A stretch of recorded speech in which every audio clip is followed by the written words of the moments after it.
Hello everybody.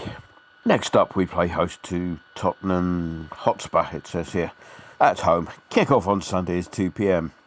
There's engineering works aplenty on the C2C services, particularly in the Leon-C and Grays areas. You know what, I'd check before you leave if I were you. So, Spurs then. The club that, in the terraces anyway, shampoo and deodorant forgot. They've had a weird start to the season, which saw them pick up points despite looking lousy.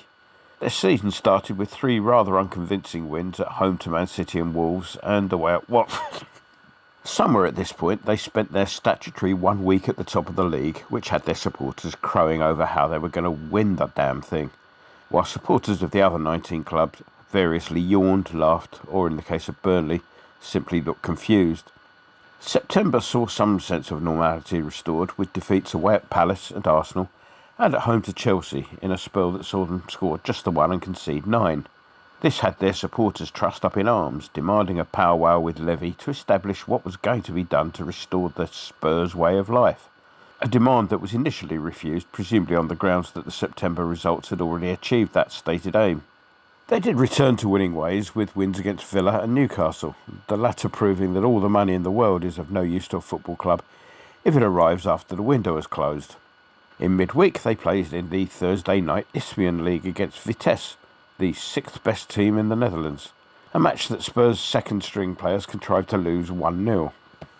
As with the Newcastle game, they wore their third kit, a purple and bird droppings combination of such hideousness one can only presume that manufacturers Nike chucked the design in for a bet. There again, given that their ground is the last one you're likely to see a shell suit worn, maybe Nike thought they would get rid of some of their design flops in that direction, safe in the knowledge that their support will buy anything. They are of course under new management this season. Nuno Espirito Santo left Wolves last season by mutual consent, their second season in the top flight being as uninspiring as the first was, well, inspiring. He seemed an odd choice to replace Mourinho, who got the boot towards the end of last season, especially as he's now having to operate without the whole Chinese-Portuguese corporate support network that he had in place at Molineux. Daisy, the personal assistant with a beautiful smile from whom I no longer have to remain socially distanced, tells me that they brought in 5 players this summer, 3 on permanent deals and 2 season-long loans. Brian Gilles arrived at a swap deal worth £21 million plus Eric Lamela, who went in the opposite direction to Sevilla. Whilst at Sevilla, left-winger Gilles found himself largely on loan, his combined 40 appearances for Leganés and Eibar being almost 3 times the number of league outings for his parent club. At 20, he is perhaps more of a prospect than the Finnish article, though he has this year made the progression into the senior Spanish side. Definitely one for the prospect bin is Senegalese midfielder Pape Matar Sarr. The Sarr deal is one of those where you wonder if the player ever actually set foot in the country, Spurs having immediately loaned the player back to selling club Metz. The undisclosed fee was said to be €18 million, or about 15.25 million or so, at your local bureau de change. They brought in a Brazilian by the name of Emerson Royal from Barcelona. Royal, a right-back rather than the singer on the northern working men's club circuit that his name suggests, had an interesting deal in Spain. He arrived on a deal that saw him owned 50-50 by both Barcelona and Real Betis. The deal to bring him in from Brazilian's Atlético Mineiro saw both Spanish clubs pay about €6 million for the deal, with Barca retaining an option to buy out Betis' 50% for a further €6 million. This option was exercised in 2019, with then Barcelona loaning the player straight back to Betis. And I think we got fined a world record over Tevez. The loan signings included backup keeper Pierluigi Golini. Spurs have an option to buy at the end of the season for the custodian, who was nicked from Fiorentina's youth side by Man United before returning to Verona. Some sort of hankering for grim places in the United Kingdom saw him return to England for a couple of years with Villa, but clearly Birmingham wasn't grim enough and he went back on loan to Atalanta, making the deal permanent in 2018. Golini is featured in the League Cup and Thursday night Isthmian League, so he's likely to be on the bench when we face them on Sunday. The other loan signing was Christian Romero, who is also on loan from Atalanta.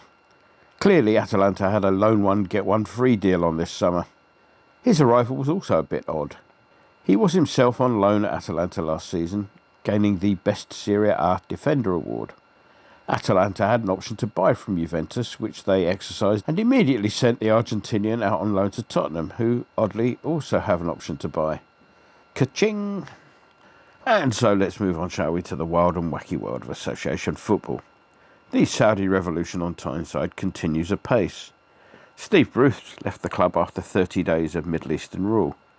The departure was described as being, as usual, by mutual consent, much in the same way as dissident bloggers in Saudi receive 950 lashes of the whip, by mutual consent.